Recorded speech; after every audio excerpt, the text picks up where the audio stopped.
Hi everyone, and welcome to Open Forensics Lab. In this video, we are talking about how to read ballots and use judge feedback. After a tournament, you may receive several ballots from different judges. Some will be detailed and helpful, some will be encouraging but brief, some may feel confusing, vague, or even frustrating. That is normal. Before we dive in, remember that a ballot is not a final judgment of your worth as a speaker, performer, writer, or competitor. A ballot is one judge's response to one performance in one round. A low rank does not mean you are bad at speech. A critical ballot does not erase the work you have done, and a glowing ballot does not mean the piece is finished.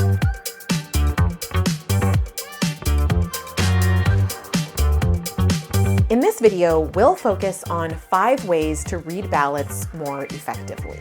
First, separate your intent from the judge's perception. Second, sort feedback into 3 categories: script, performance, and choices. Third, look for patterns across multiple ballots. Fourth, translate vague feedback into useful questions. And fifth, use what helps and let go of what does not. When you review ballots, your job is to read the feedback, look for patterns, make thoughtful revisions, and keep developing your skills. The first tip is to separate your intent from the judge's perception.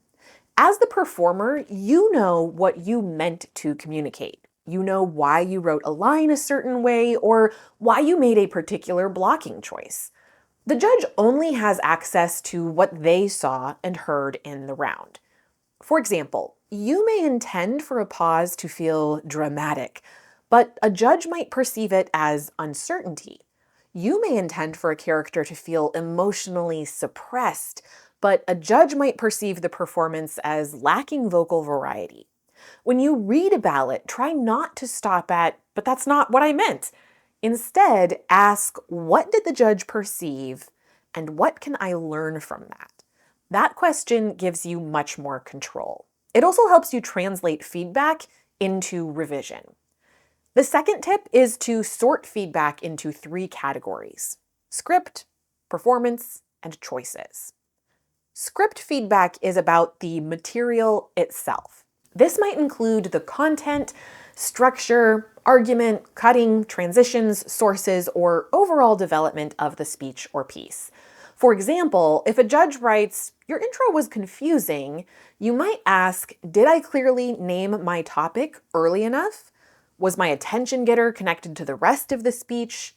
Did I preview my main points?" The judge may not have diagnosed the exact issue, but their perception, that it was confusing, tells you that the opening did not land clearly for them. That is useful information. Performance feedback is about how the speech or piece is delivered. This might include pacing, pauses, vocal variety, characterization, energy, eye focus, gestures, or movement. If a judge writes, "I wanted more emotion," that does not necessarily mean you should make the whole performance bigger. Instead, ask, did the vocal tone stay the same during moments that should feel different? Did the pacing move too quickly through important lines? Did the performance give the audience time to process key moments? When feedback points to performance, you may not need to rewrite the script. You may need to rehearse new delivery choices. Choice feedback is about your strategic decisions. This might include your topic, argument angle, interpretation of a character, tone of humor, use of visuals, or the way you frame your message. If a judge says, "I wasn't sure why this topic matters now," that may not mean that you need a new topic. It might mean you need to sharpen the significance. If a judge says, "The humor felt out of place," that may not mean you need to remove every joke.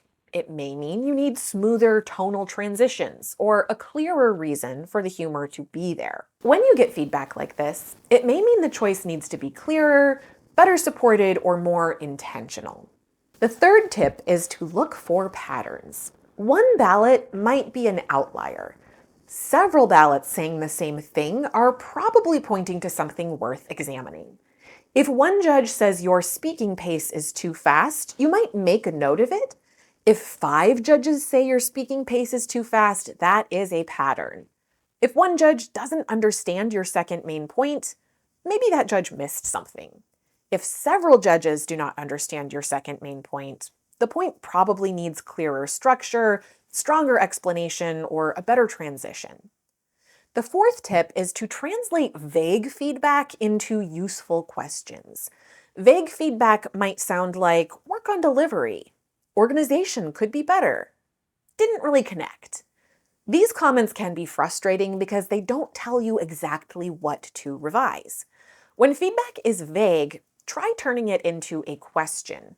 Work on delivery might become, should I examine pace, volume, vocal variety, emphasis, pauses, gestures, movement, or eye focus? Did not connect might become, did I explain why this topic matters? Did I give the audience enough emotional or practical stakes? You can also bring vague feedback to a coach, teammate, or trusted peer and ask, what do you think this judge might have been responding to? Sometimes another person can help you connect the ballot comment to a specific moment in the performance. The fifth idea is to use what helps and let go of what does not. Sometimes ballots are too short, sometimes comments are confusing, sometimes a judge may misunderstand the event, and occasionally feedback may be insensitive or inappropriate. When that happens, you do not have to treat every comment as equally useful. Ask yourself, is this feedback about the performance, or is it about me as a person? Is there a specific behavior or choice I can actually revise? Does this comment align with feedback I've received from other judges? Would applying this feedback make the piece stronger? If the answer is no, you may choose not to use that comment.